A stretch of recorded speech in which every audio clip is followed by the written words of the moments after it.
Okay, so what we're looking at this evening is Ronald Reagan, and I told you that during the last election, where Jimmy Carter won the presidency, this is where we saw Ronald Reagan kind of start to make a push for a national political career, and what Reagan represented was a shift to this new grassroots conservative movement.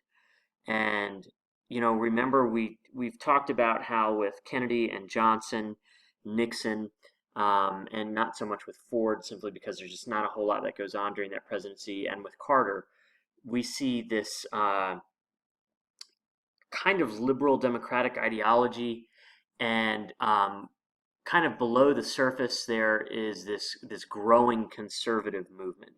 People who think that the economy, the intervention in Vietnam, the government's use of welfare programs have all kind of led to this, growing budget deficit and to, problems that had plagued the country.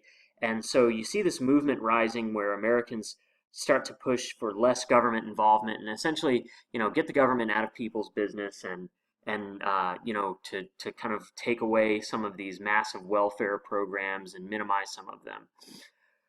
So, Ronald Reagan himself was an actor early on in Hollywood, and he made appearances in some westerns, detective films. Sometimes he played a good guy, sometimes he played a bad guy. Didn't really have a really outstanding acting career. And in 1966, he gets elected governor of California. And that will be the beginning of his political career. Well, what's happening is, as we've seen with Carter, there's just a ton of problems. The economy is in a recession, inflation is increasing. Under Carter, we see a decline in our international stature, meaning that people had less confidence in America's ability to deal with foreign issues. And this, of course, came in this, the Iran hostage crisis. We couldn't get these people out. At the same time, Carter had handed over the Panama Canal, which people also saw as declining American power abroad. And Reagan didn't have to do a whole lot really here. Americans were kind of tired and fed up with, the economy and the foreign policy stuff. And, Reagan kind of came out as a very strong candidate, someone who would kind of lessen that government interaction with the American, people and kind of they thought hopefully kind of maybe trim government programs, kind of cut back on a lot of this spending. But this grassroots conservative movement is really the key to his victory. This group of people who, as stated, were just kind of fed up with the government, and they just wanted to see the government kind of back off. And Reagan kind of catered to that group, and knowing that they were a very large voting bloc. And what we see here is the Republican Party begins to change from that kind of middle ground party we saw under Nixon to a much more conservative right wing party that we kind of are more familiar with today. Part of that is a group known as the Moral Majority, and these were Americans, middle class Americans, who were influenced by kind of issues of morality and religion. And a minister, Jerry Falwell, is going to be the one that kind of gets this group going and organizes them. And what they saw was essentially that the 70s, the 60s, and the 70s had been kind of a time where social welfare had been expanded. They saw kind of a rise in what they saw was immorality in Americans. They saw issues in pornography, homosexuality. They were, of course, strongly against the removal of religion from public schools. And this will be a huge voting bloc in the Republican Party, particularly in this grassroots movement. Um, Now, the other thing that we're going to see here, too, is that Reagan himself, um, he kind of had a reputation. He was an anti-communist. He was a proponent of a reduction in taxes. He wanted to get the government out of free enterprise, meaning less regulations.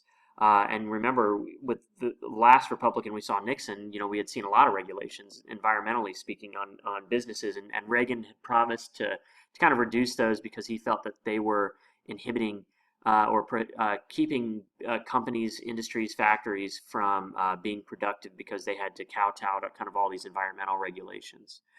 But what was important also about Reagan was that Reagan had individuals on both sides who he could work with. It wasn't just conservatives. There were a lot of people on the other side of the aisle that liked him, and a lot of that was because Reagan had a really good sense of humor, just very easygoing, very confident, and he was optimistic. And so he was able to work with people from both political parties, and that would really help him be successful in office.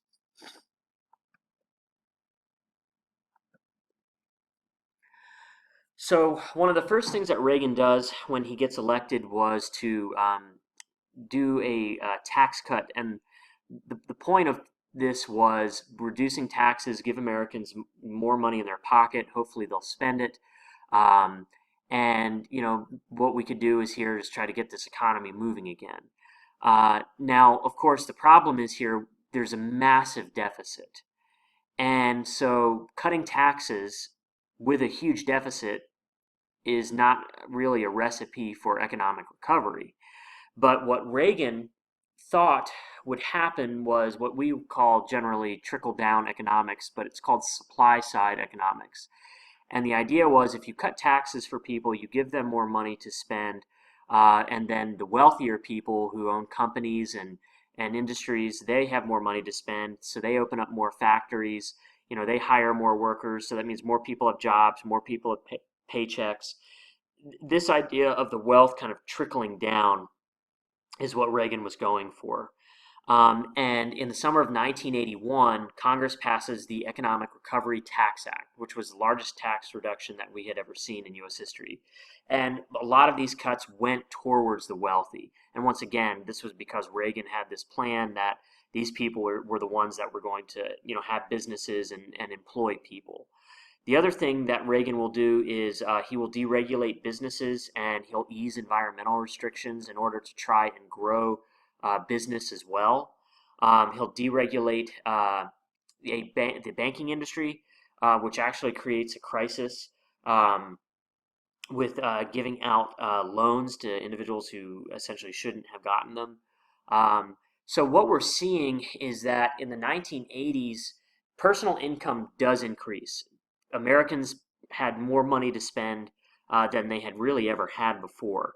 But at the same time that more Americans have more income, income inequality also grows, meaning the rich get richer, the poor essentially stay about where they're at. And so we see that gap beginning to widen again.